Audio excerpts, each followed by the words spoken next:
Hey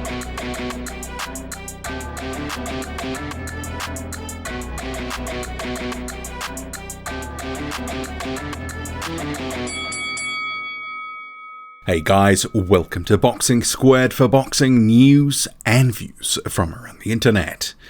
Nick Webb and Fabio Wardley have been confirmed to fight at Eddie Hearn's fight camp, which will air on DAZN. So they will be fighting in week 2, which is on the 7th of August. And I gotta say, I like this fight.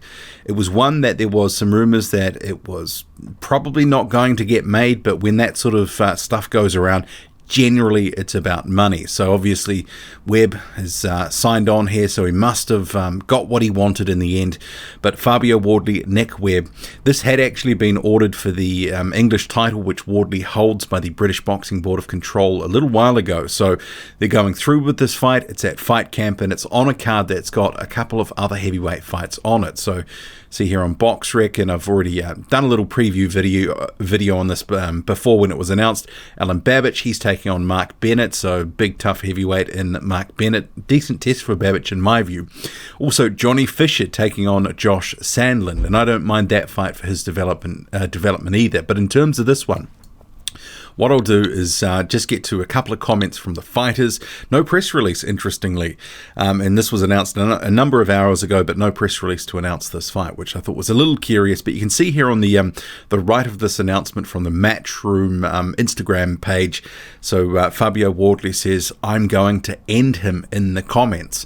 Going to Fabio Wardley's page itself, he says, "Target acquired," hashtag Team Wardley. Nick Webb, he says, "Oh, we're ready," and then a whole screed of hashtags. Eddie Hearn adding on his Instagram page, "Sparks will fly at Matchroom HQ August 7. Fabio Wardley, Nick Webb live on DAZN from Fight Camp."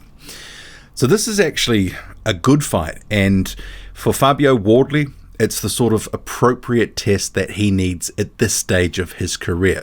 So we'll just jump into his box rec here. So you have Fabio Wardley at 11-0, and he's at a point in his career where he's moving towards that sort of fringe contender status, the back end of his prospect phase. And bearing in mind, he just had a few sort of blue-collar, white-collar fights, whatever, before he turned pro. So he's been learning on the job, and for the most part, he's looked pretty good.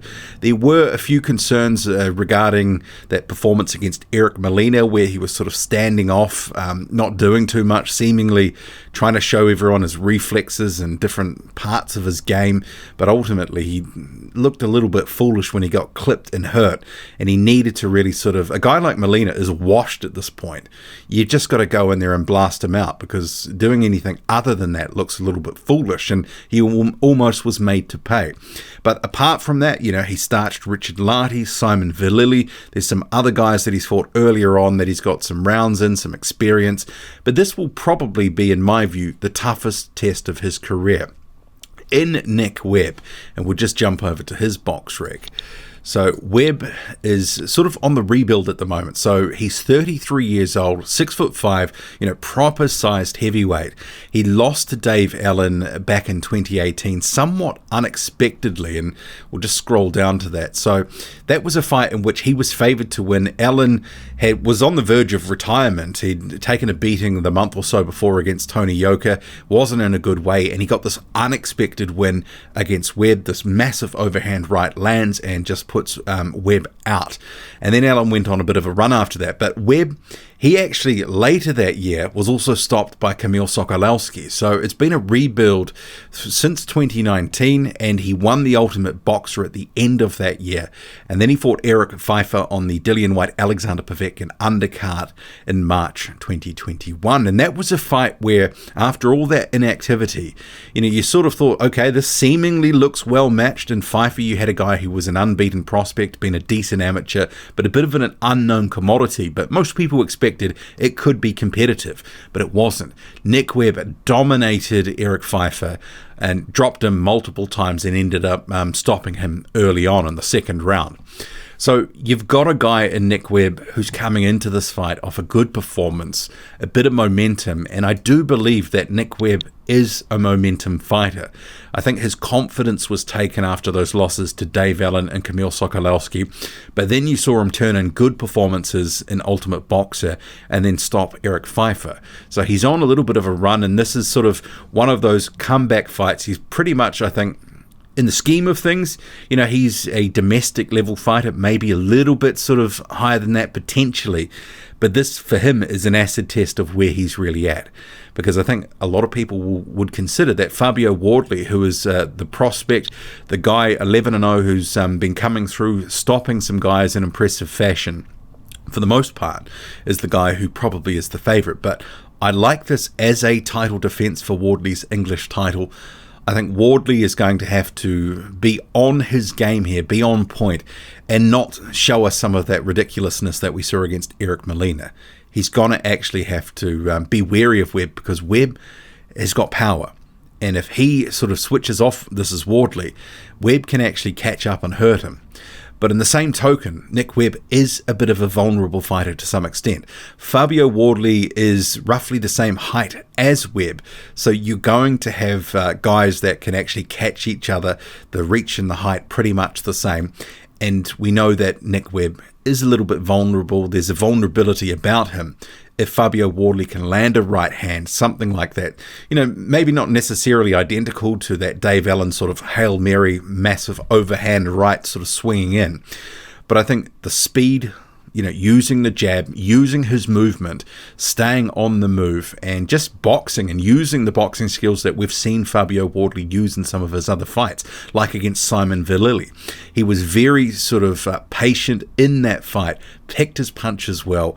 There was not a lot of wasted energy and momentum, and he is a decent counterpuncher. So I think if he can sort of get back on his game and not sort of try to impress us with his whole arsenal, as he seemingly looked to do in the Molina fight, this is Fabio Wardley's fight to win. But like I say, Nick Webb is coming into this with confidence, and he has been improving, I think.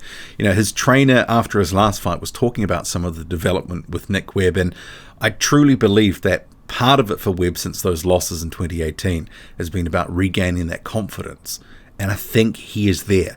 I think he will fancy his chances of being able to catch up with Fabio Wardley. Maybe he's not going to outbox him, but he could probably, he will think that he can knock Fabio Wardley out. So, I like this fight for a number of reasons. And, it's on a good card with a number of heavyweight fights. And I think, this is good matchmaking for Wardley at this point in his career. And it's sort of that redemption type fight for Nick Webb too.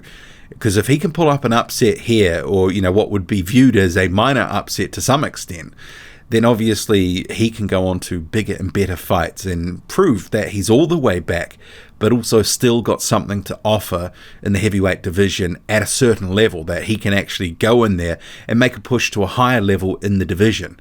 So I like it. There's all sorts of storylines and different sort of things going on for both fighters here. And it's an intriguing fight. I would favour Wardley to win, but Webb certainly is not out of it. And remembering, Fabio Wardley has been learning on the job, as I said, so there's not a whole lot of experience there behind him. He's obviously a Dillian Whyte managed fighter. He's worked with Whyte for a couple of years now, got good rounds. He's been getting good sparring in his career, but still, he hasn't necessarily been tested in certain elements, certain ways in the ring yet. So, it wouldn't surprise me if Nick Webb can make it awkward and difficult at times in this fight. But then again, if Fabio Wardley is one of these guys who people are picking to, to go on to contest potentially, further down the line, still to, developing and needs more fights, but he could potentially get to a fringe world level at some point. He seems to have the skill set, but Nick Webb, it could be a banana skin fight. I like it. Drop a comment loud and often. Hit like, hit subscribe. Follow me on Twitter. Boxing_squared. I'm out.